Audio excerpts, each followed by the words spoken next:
નમસ્કાર મિત્રો, જય માતાજી, જય ઠાકોર સમાજ. હું તારક ઠાકોર, ગાંધીનગરથી. આપણો ઓબીસી વર્ગીકરણના મુદ્દાને તમે અભૂતપૂર્વ પ્રતિસાદ આપ્યો તે બદલ હું દિલથી તમારો આભાર માનું છું.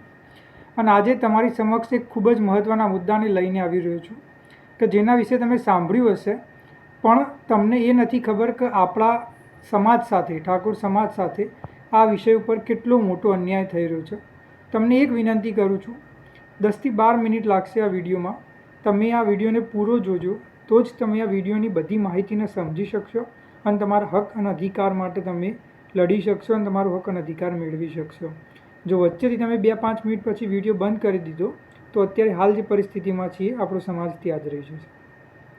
તો આપણે આજે વાત કરીશું ઠાકોર અને કોળી વિકાસ નિગમ વિશે. ઠાકોર સમાજના, કોળી સમાજના જે પણ કોઈ વ્યક્તિ હશે, ભલે એને લોન લીધી હોય ના લીધી હોય, પણ એમને ઠાકોર કોળી વિકાસ નિગમે કોઈના કોઈ વખત પેપરમાં હોય કે ટીવીમાં સાંભળ્યું તો હશે જ. તો આજે આપણે વાત કરીએ ઠાકોર કોળી વિકાસ નિગમની. ઠાકોર અને કોળી વિકાસ નિગમ એ 2003ના અંદર બનાવવામાં આવ્યું હતું અને અત્યારે હાલ સામાજિક ન્યાય અને અધિકારિતા વિભાગના અંતર્ગત આવે છે. આનો મુખ્ય ઉદ્દેશ્ય હતો કે ઠાકોર અને કોળી વિકાસ, ઠાકોર અને કોળી સમાજના લોકો અને એના અંદર જે પેટા જ્ઞાતિઓ આવે છે તેના માટે સામાજિક હોય, આર્થિક હોય, શૈક્ષણિક ઉત્થાન થઈ શકે તેના માટે આ બોર્ડની, આ નિગમની રચના કરવામાં આવી હતી. તો 2003માં એની રચના કરવામાં આવી. આજે 2024 ચાલી રહ્યો છે, પણ ઠાકોર કોળી જે સમાજ છે તેના અંદર તમને કોઈ એવું સર્વાંગી વિકાસ થઈ ગયો એવું તો કોઈ દેખાતું નથી. તો મારો પ્રશ્ન એ છે કે કેમ આ બોર્ડના 20-21 વર્ષ થઈ ગયા બન્યા પછી પણ ઠાકોર કોળી વિકાસ નિગમના તમને અંદર કોઈ પરિવર્તન કેમ દેખાવા નથી મળતો? તો તમને એની માહિતી, જો તમે એની સ્કીમોને ધ્યાનથી સમજશો તો તમને એના અંદર એનો જવાબ સ્પષ્ટપણે મળી જશે. તો આ જે ઠાકોર કોળી વિકાસ નિગમો છે એના અંદર મુખ્યત્વે 2 ભાગના અંદર યોજનાઓ હોય છે, એક શૈક્ષણિક ઉત્થાન માટે અને બીજા આર્થિક ઉત્થાન માટે. હવે આપણે વાત કરીએ શિક્ષણને લાગતી એમની જે યોજનાની. તો એમની જે શિક્ષણ લાગતી યોજના છે એનું નામ છે ન્યૂ આકાંક્ષા યોજના. આ એક લોનની યોજના છે જેના અંદર ઠાકોર કે કોળી સમાજનો કોઈ પણ વ્યક્તિ હોય એ તેમના બાળકોને આગળ શિક્ષણ મેળવવા માગતા હોય કે શિક્ષણ માટે એમને, તો એ 15 લાખ સુધીની લોન લઈ શકશે. અને એના માટે એમને જો છોકરા માટે લોન લીધી હોય તો 4% અને છોકરી માટે લોન લીધી હોય તો 3.5% સુધી લોન આપવાની રહેશે. હવે તમને લાગશે 15 લાખ રૂપિયા, આ તો બહુ મોટી રકમ છે, આ તો આપણા બહુ સમાજ માટે બહુ હેલ્પફુલ થઈ શકે, લોકોને બહુ લાભ થવો જોઈએ, પણ લાભ નથી થતો. કેમ? આના માટે આવક મર્યાદા રાખવામાં આવી છે ખાલી અને ખાલી 3 લાખ. આ 3 લાખ, તમે મને એક વસ્તુ કહો, આજે આપણે 2024માં છીએ, બરાબર? અત્યારે હાલ તમે કોઈ પણ સામાન્ય નોકરી ક્લાસ 3માં પણ કરતા હોય કે તમે જનરલી કોઈ પ્રાઇવેટ કંપનીમાં બી ઠીકઠાક નોકરી કરતા હશો તો બી તમારો મહિને 25,000 રૂપિયા પગાર હશે, તો બી તમારો વાર્ષિક પગાર તો થઈ ગયો 3 લાખ રૂપિયા. આમાં એવું લખ્યું છે કે તમારી જો કુટુંબની આવક 3 લાખથી વધારે હોય તો તમે લાભ ના લઈ શકો. તમે મને એક વસ્તુ કહો કે જો 3 લાખથી વધારે આવક થઈ જાય તો એનો મતલબ કે એ વ્યક્તિ સમૃદ્ધ થઈ ગયો, એના પરિવારમાં હવે લોનની જરૂરત નથી કે એને શિક્ષણ માટે કોઈ મદદની જરૂરત નથી. 3 લાખથી વધારની આવકવાળા વ્યક્તિને પોતાના દીકરા કે પોતાના જે અંદર પરિવારના અંદર લોકો માટે એમને કોઈ મદદની જરૂરત નહીં હોય. તો અત્યારે હાલ પરિસ્થિતિ એવી છે કે ઠાકોર સમાજમાં અનેક એવા લોકો છે કે જે લોન લેવા માગે છે, પણ એ 3 લાખની આવક મર્યાદાના કારણે લઈ નથી શકતા. કેમ? કે ઘરના અંદર એમની આવક મહિને 25-30 હજાર બી કમાતા હોય તો બી એ લોન માટે એ અપ્લાય ના કરી શકે. અને તમને જાણીને હેરાની થશે કે જે EWS કે જે બિન અનામતના વર્ગના સામાજિક અને આર્થિક, મતલબ શૈક્ષણિકના આર્થિક ઉત્થાન માટે જે 2017ના અંદર નિગમ બનાવવામાં આવ્યું હતું, તેના અંદર પણ શિક્ષણ માટે લોનની યોજના છે જ. તેના અંદર પણ 10 લાખ સુધીનું લોન મળે જ છે, પણ ત્યાં આગળ આવક મર્યાદા છે 6 લાખ. વ્યાજ દર ત્યાં આગળ પણ 4% છે. મારો પ્રશ્ન એ છે કે જો તમે બંને સમાજના અંદર વિકાસ કરવા માગતા હોય તો એક સમાજના માટે જો તમે બંને સમાજ માટે વ્યાજનો દર તમે સરખો રાખ્યો, બરાબર, તો એક સમાજમાં કેમ 3 લાખ સુધીની આવકવાળો જ વ્યક્તિ લોન લઈ શકે અને બીજા સમાજમાં 6 લાખ સુધીની આવકવાળો વ્યક્તિ લોન લઈ શકે? તો આ જે ભેદભાવ કે આ જે સ્કીમના અંદર આ જે ક્લોઝ રાખ્યો એનો કોઈ મતલબ ખરો? એનો કોઈ તક થાય ખરો? જે 3 થી 6 લાખના અંદર આવક મર્યાદાવાળા જે ઠાકોર કોળી સમાજના લોકો છે એમને જો કોઈ મદદની કે લોનની જરૂર હોય તો એમને ક્યાં જવાનું? તો એરા કેમ ના લોન શકે? તો સૌથી પહેલાં તો આ ક્લોઝને સુધારવાની જરૂર છે. અને એક સૌથી મહત્ત્વની વસ્તુ જે હું કહેવાનું વચ્ચે આપણાથી રહી ગયું મારાથી, અત્યારે હાલ ઠાકોર કોળી સમાજની કુલ સંખ્યા ગુજરાતના અંદર અંદાજિત 30થી 35% હશે. અને જે જનરલ કેટેગરીમાં આવે છે, જેના માટે બિન અનામત વર્ગ બનાવવામાં આવ્યું છે કમિશન, તેની સંખ્યા અરાઉન્ડ 25થી 30% હશે. બિન અનામત વર્ગ માટે વર્ષ 2021-22માં 457 કરોડ ફાળવવામાં આવ્યા અને ઠાકોર કોળી વિકાસ નિગમ, જેની સંખ્યા 30થી 35% છે, તેના માટે 26 કરોડ ફાળવવામાં આવ્યા. મારો એક પ્રશ્ન છે, જો બંને સમાજની સંખ્યા સરખી છે, એમાં જોવા જઈએ ઠાકોર કોળી સમાજની સંખ્યા વધારે જ છે, તો એમના માટે 26 કરોડ અને બિન અનામત વર્ગ માટે 457 કરોડ કેમ? હું તો એમ કહું છું, બિન અનામત વર્ગને તમે 5,000 કરોડની ફાળવણી કરો, પણ એટલી ને એટલી ફાળવણી તમે ઠાકોર કોળી વિકાસ નિગમમાં બી કરો. ઉપરથી તમારે વધારે કરવી જોઈએ, બિકોઝ આ સમાજ તો વિકાસથી વંચિત છે. તો એમના સામે આટલો અન્યાય કેમ કે એમને 26 કરોડની જ ફાળવણી? એનું કોઈ તક બને છે? જે સમાજ વિકાસથી વંચિત છે, જેની સંખ્યા વધારે છે, તેને તમે 26 કરોડની ફાળવણી કરી છે, તો આ તો વ્યાજબી નથી કોઈ. હું તો કહું છું, બંને જે વર્ગ છે બંનેને 5,000 કરોડની ફાળવણી કરો. તો પહેલાં આપણા સમાજના લોકોને આયરી વસ્તુ માટે માંગણી કરવાની જરૂર છે. બીજી વસ્તુ, આ એક તો વાત થઈ ગઈ આપણે કે સૌથી પહેલાં તો આવક મર્યાદા વધારવાની જરૂર છે. બીજી વસ્તુ કે જે આ આપણી વાત કરી કે જે ભંડોળ ફાળવવામાં આવે છે તેમાં વધારો કરવાની જરૂર છે. ત્રીજી વસ્તુ જે એક વસ્તુ તમે નોટિસ કરશો કે જે ઠાકોર સમાજ માટે જે બી યોજનાઓ આપવામાં આવી છે, પછી શિક્ષણ ક્ષેત્રે હોય કે પછી આર્થિક ક્ષેત્રે હોય, આર્થિક ક્ષેત્રે જેમ કે અલગ અલગ પ્રકારની તમને ચાર યોજનાઓ જોવા મળશે. પછી એ ન્યૂ સ્વર્ણિમ યોજના હોય, મહિલા સમૃદ્ધિ યોજના હોય, માઇક્રો ફાઇનાન્સ માટે લોનની સહાય યોજના હોય, ટર્મ લોન હોય કે સ્વયં સક્ષમ યોજના હોય. આ બધી લોનના અંતર્ગત એક વસ્તુ એવી છે કે પહેલાં તો તમે જો લોન લેવા માગતા હોય તો તમારા પાસે આ ફિલ્ડ, તમે લોન લઈને જે કાર્ય કરવા માગો છો તેના માટે તમારું અનુભવ હોવું જરૂરી છે. પહેલી વસ્તુ તો મારે એ કહેવું છે કે આપણા સમાજના જે લોકો જે નાનું મોટું કામ કરતા હોય ઇનફોર્મલ સેક્ટરના અંદર, તો એના અંદર તો કોઈ પદવી કે કોઈ સર્ટિફિકેટ આપતા નથી હોતા કે આ ભાઈ મારા ત્યાં 10 વર્ષ સુધી કામ કર્યું, અને તમે અહીંયા આગળ તમે જે માગી રહ્યા છો કે અનુભવનું પ્રમાણપત્ર લાવો, તો પહેલી વસ્તુ એ વ્યાજબી નથી, દરેક વ્યક્તિ પાસે હોય પણ નહીં. બીજી વસ્તુ, આજે તમે લોન લેવા માટે જે અનુભવની અત્યારે ક્લોઝ મૂકવામાં આવ્યો છે ઠાકોર કોળી વિકાસ નિગમમાં, આવો કોઈ પણ પ્રકારનો ક્લોઝ તમે બિન અનામત વર્ગના કમિશનમાં નથી મૂકેલો. આવું કેમ? એક સમાજ માટે લોન લેવા માટે તમારે જોશે અનુભવનું પ્રમાણપત્ર, બીજા જે એક વર્ગ બનાવેલું છે એના અંદર નથી.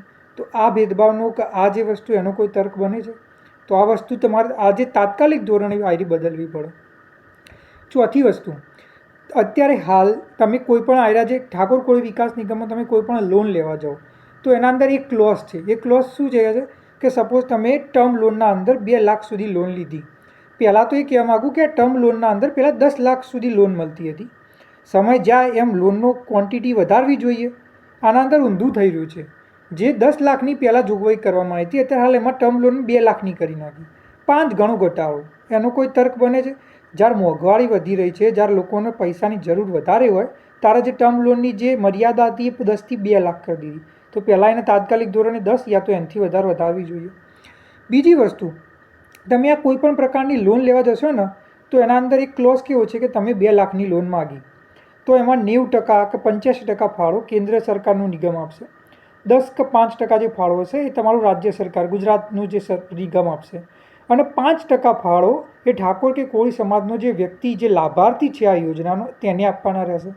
હવે તમે મને એક વસ્તુ કહો કે વ્યક્તિ પાસે પૈસા નથી, એના માટે લોન લેવાયો છે, અને તમે એ વ્યક્તિ પાસેથી જ એમ કહો છો કે ભાઈ તું 2 લાખની લોન લે છે તો 5% લેખે 10,000 રૂપિયા તારે કાઢવાના.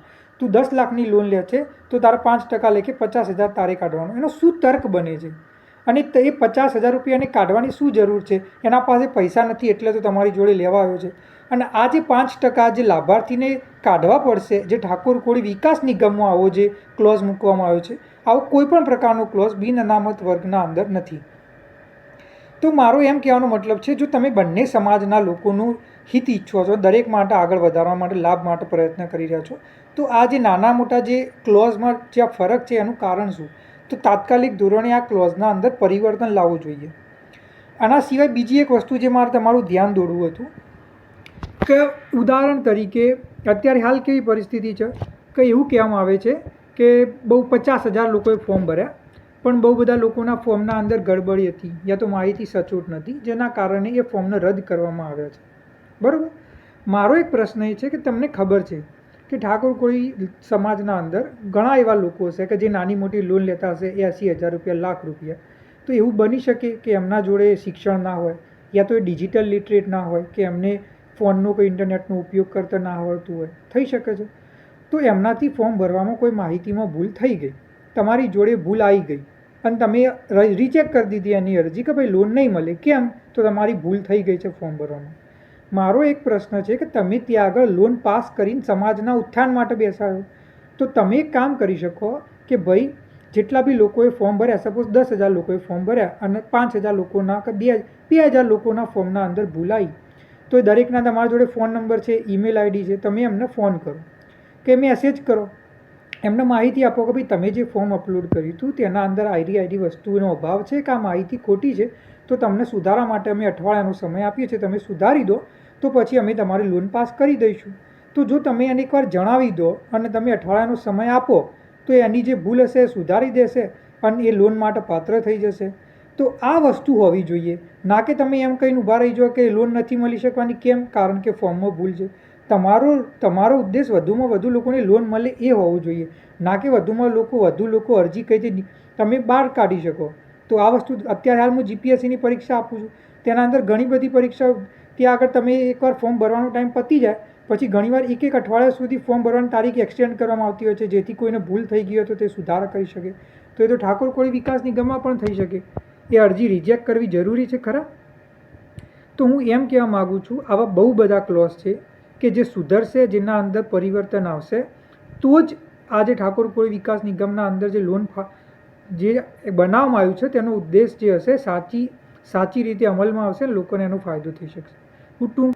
અને હા, એક ત્રીજી વસ્તુ, અત્યારે હાલ તમે કોઈ પણ યોજનાનો લાભ લેવા માટે, લોન લેવા માટે જાઓ ઠાકોર કોળી વિકાસ નિગમમાં, તો એના અંદર તમને જે આ વય મર્યાદા છે એ 21 થી 50 વર્ષ છે, અને એ જ બિન અનામત વર્ગના અંદર 18 થી 50 વર્ષ છે. તમને લાગતું છે આ 3 વર્ષથી શું ફરક પડે, પણ તમે વિચાર કરો, જે ઠાકોર કોળી સમાજનું કોઈ બાળક, કોઈ મતલબ યુવા હશે 18, 19, 20 વર્ષનો, જે પોતે સ્વરોજગાર માટે કંઈક કરવા માગતો હશે, તો એ 3 વર્ષ સુધી લોન નહીં લઈ શકે. કેમ? કે આવક મર્યાદા 21ની છે અને એ જ આવક મર્યાદા બિન અનામત વર્ગમાં 18 વર્ષની છે. તો તાત્કાલિક ધોરણે ઠાકોર કોળી વિકાસ નિગમમાં પણ જે સહાય લેવા માટેનું જે વય મર્યાદા હોય એ 18 થી 50 કરવી જોઈએ, ના કે 21 થી 50 હોવી જોઈએ. તો એમાં તાત્કાલિક ધોરણે સુધારો કરવો જોઈએ. આ તો વાત થઈ કે ઠાકોર કોળી વિકાસ નિગમમાં શું સુધારા થઈ શકે છે, જેથી જે અત્યારે હાલ જે સમાજના વિકાસથી વંચિત વર્ગ લાભ નથી લઈ શકતો તે લઈ શકે. જો તમને આ વિષય ઉપર જે માહિતી મેં આપી એ તમને ગમશે, યા તો મને સારો પ્રતિસાદ મળશે અને તમને લાગશે કે આ વસ્તુમાં તમે આપણા સમાજ સુધારો કરવા માગે છે, તો આના ઉપર હું એક બીજો વિડીયો બનાવીશ કે જેના અંદર હું વાત કરીશ કે બીજી કઈ કઈ યોજનાઓ છે જે ઠાકોર કોળી વિકાસ નિગમ અંતર્ગત આવવી જોઈએ અને તેના અંતર્ગત સહાય મળવી જોઈએ, લોન પણ મળવી જોઈએ અને સાથે સાથે સહાય પણ મળવી જોઈએ કે જે નિઃશુલ્ક હોય. બીજી વસ્તુ કે આ વસ્તુ જે અત્યારે એક તો આ થઈ ગઈ કઈ યોજનાઓ આવી જઈએ. બીજી વસ્તુ એ કે કઈ રીતે આપણે એક જન અભિયાન ચલાવી શકીએ છીએ અને વધુમાં વધુ જે વિકાસથી વંચિત વર્ગ આપણા સમાજના અંદર લોકો છે તે વધુમાં વધુ લોકો પોતાના ફોર્મ ભરે અને ફોર્મ ભરીને વધુમાં વધુ લોકો લાભ લઈ શકે. તો તેના માટે મેં એક સ્ટ્રેટેજી બનાવી છે, તો એ બી હું તમને કહીશ કે કઈ રીતે વધુમાં વધુ લોકો આ લોન માટે અપ્લાય કરી શકે અને તેમને મળી શકે છે. અને આના સિવાય પણ આપણે હજી કઈ રીતે આપણે આ મેક્સિમમ લાભ લઈ શકીએ છીએ તેના વિશેની ચર્ચા કરીશું. એનો બીજો ભાગ હું બનાવીશ. જો તમને આ મારો વિડીયો ગમ્યો હોય તો આ વિડીયોના અંદર મેં જે વિષય પર વાત કરી છે એ તમારા પરિવાર, તમારા જે સગા સંબંધીઓ છે, તમારા જે સર્કલમાં આપણા સમાજના લોકો આવે છે તેમના જોડે વાત કરો, તેમને સમજાવો, જાગૃત કરો. સોશિયલ મીડિયા જેમ કે વોટ્સએપ હોય, પછી ફેસબુક હોય, ટ્વિટર હોય કે ઇન્સ્ટાગ્રામ હોય, ત્યાં આગળ વધુમાં વધુ આ વિડીયોને શેર કરો, વાયરલ કરો કે જેથી આપણા સમાજના લોકો આ વસ્તુને જાણી શકે અને પોતાના હક અને અધિકાર માટે એ લડી શકે. અને હું આ વસ્તુ પર તમારો કોઈ પણ પ્રશ્ન હોય તો તમે મારી યુટ્યુબ ચેનલની કોમેન્ટ બોક્સમાં જણાવો, હું તમને જવાબ આપીશ. અને જો તમને આ વિડીયો ગમ્યો હોય તો વિડીયોને લાઇક કરી દેજો અને મારી ચેનલને સબસ્ક્રાઈબ કરી દેજો કે જેથી ભવિષ્યમાં હું ઠાકોર સમાજ અને બીજા અન્ય વિકાસથી વંચિત સમાજોના સર્વાંગી વિકાસ માટે અનેક વિડીયો બનાવીશ, તો એ તમારી સુધી પહોંચી શકે અને તમે એનો મહત્ત્વમાં લાભ લઈ શકો. જય માતાજી, જય ઠાકોર સમાજ.